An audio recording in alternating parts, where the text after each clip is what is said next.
I can't even open up with a Colorado Rockies joke this time because the Rockies, at least for today, were a better baseball team than the Seattle Mariners. What is up? What is going on, everybody? Welcome back and welcome into the Seattle Mariners post-game recap. The Mariners are swept. They lose to the Jays today 9-1. They fall to 22-17 on the year. They do remain 2 games up for first place in the American League. Wes, before I dive any further, as always, do me 3 favors. Smash that like button. Helps out the channel tremendously. Comment your thoughts on the team and the game down below. And if you're new or you're lurking, please hit that sub button. I am on the road to 5,000 subs. Happy Mother's Day to all the amazing Mariners moms, or just moms, anybody mom that's watching this. Happy Mother's Day to you. I hope you are having a fantastic day. I am very fortunate and blessed to have some amazing moms in my life. My own mother, my wife, my mother-in-law, sisters-in-law, grandmothers that are in my life. So I am very, very fortunate to have some amazing women, role models, and just great moms in my world and my life. So happy Mother's Day to you. And I hope you all had a fantastic day because y'all deserved it and you're amazing. It's not amazing. The Seattle Mariners are not amazing. At least this series, they certainly weren't.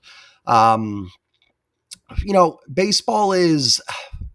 You're never as good as you are when you're playing your best, and you're never as bad as you are when you're playing your worst. The Mariners came into this series having won, I think, 18 of 24, something crazy like that.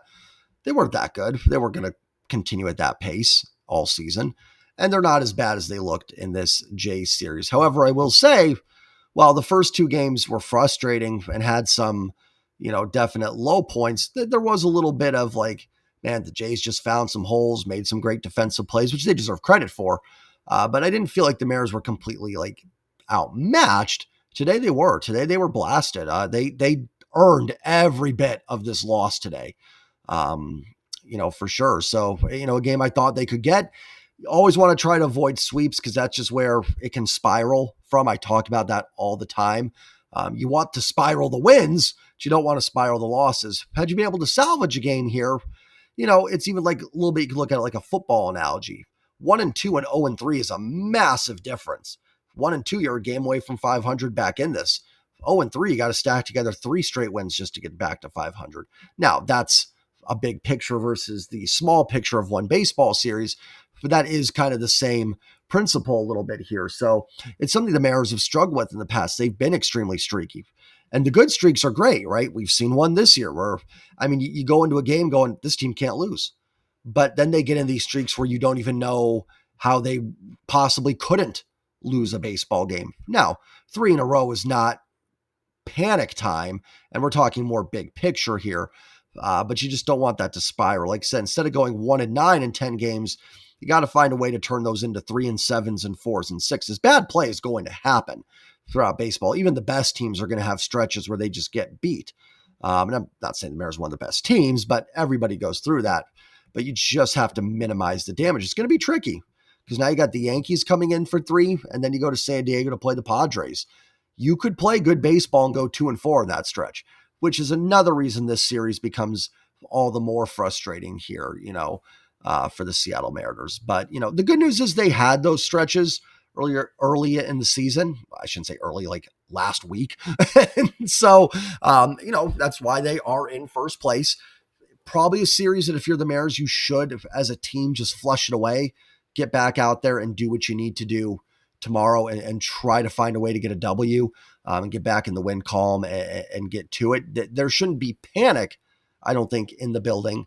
But with that said, we did see warts in this series, right? And this team has them. I think we've all known they've had them, but they've been playing really good ball. So, and I'm guilty of it too. But since when they win, it's like, hey, I don't care about the wart. You got a W.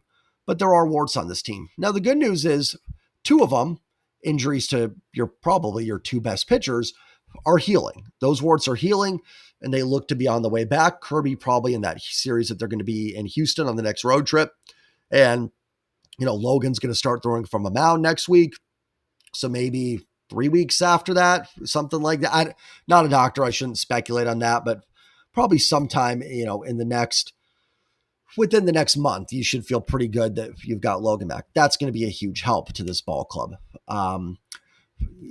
Obviously big picture, I think just record wise, standing wise, you don't panic, but it's another start for Bryce Miller where he was not good, and a little bit of a shame because I actually thought early on for the first, 3 innings, or at least when did the Jays score the Springer home run?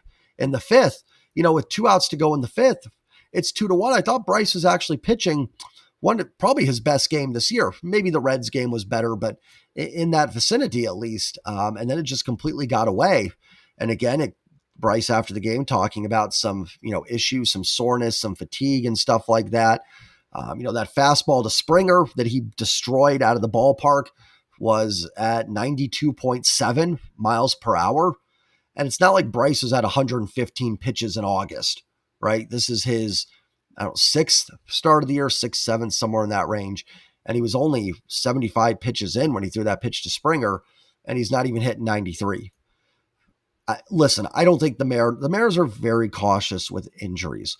If Bryce was hurt, he would not be starting, regardless of other injuries. This team is, in fact, I'd argue, extra careful with pitchers. So I do believe he's capable of going out there and throwing.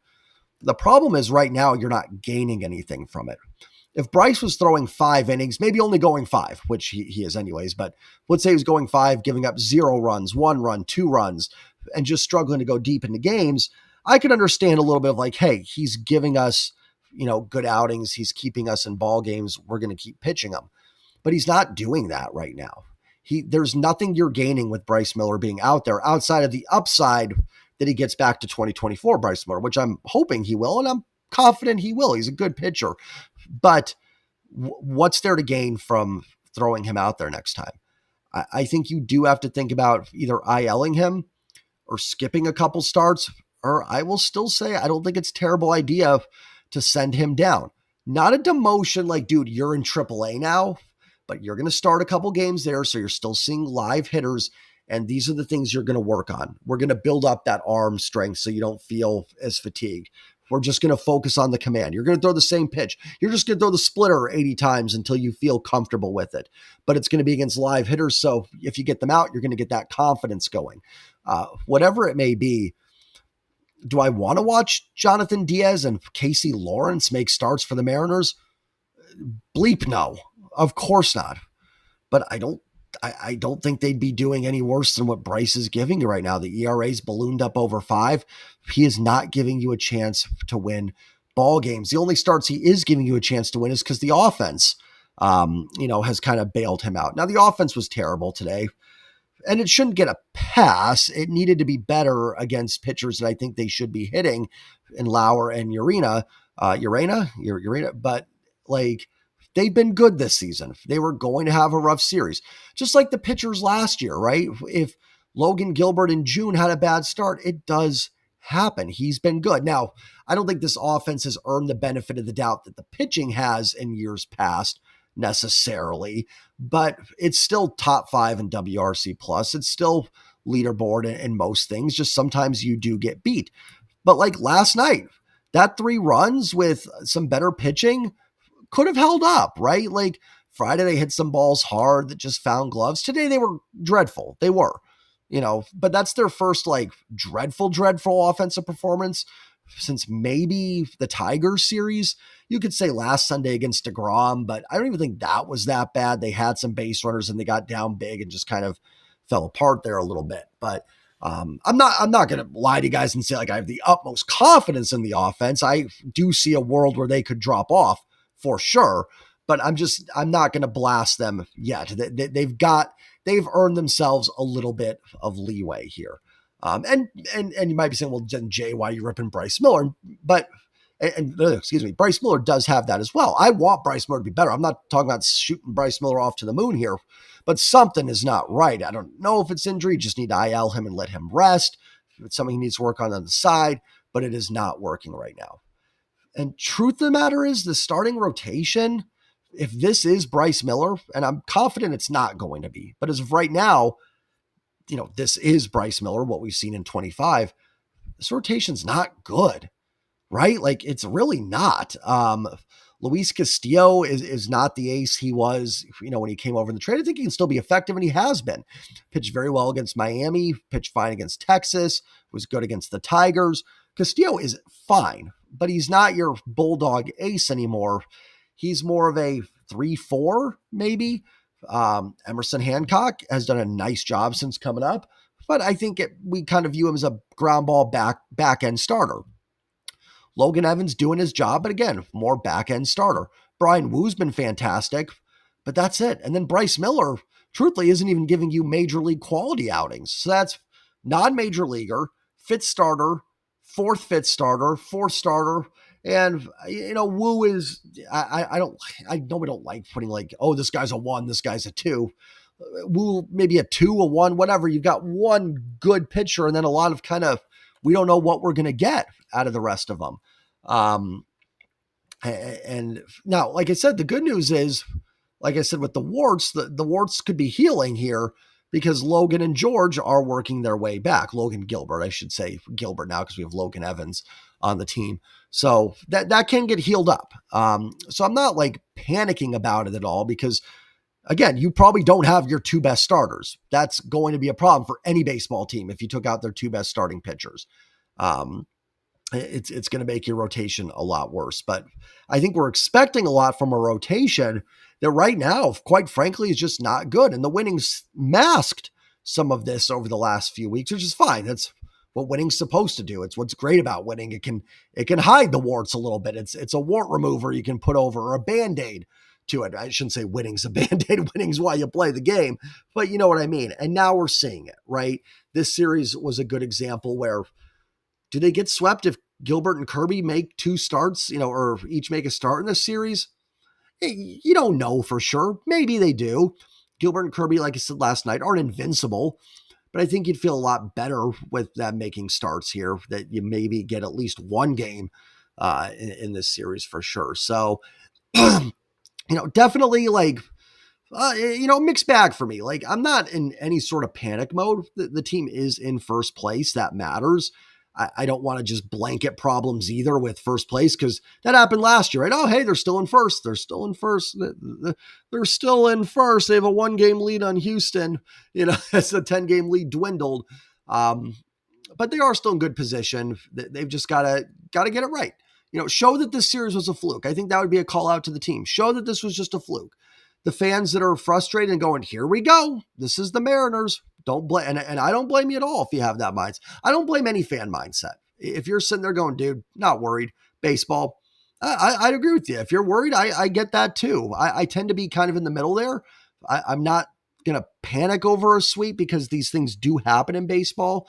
I'd be lying if I wasn't a little bit worried here with the Yankees and Padres series coming up. But I also do know this team is better than what we saw this weekend. But it's a challenge to the Mariners. They've got to be the ones that show it. We can talk about it all day long, and I can word vomit all over you till the sun comes up tomorrow. But it's ultimately going to depend on what the Seattle Mariners do. I think they can bounce back, but I don't know. I don't. I don't know what this team is. But I do know I want to see George Kirby and Logan Gilbert back. So let's get into the box score. I'm not going to spend too much time on this one. Bryce Miller, 5 innings, 8 hits, 7 runs, 7 earned, 2 walks, 3 Ks. Not good enough.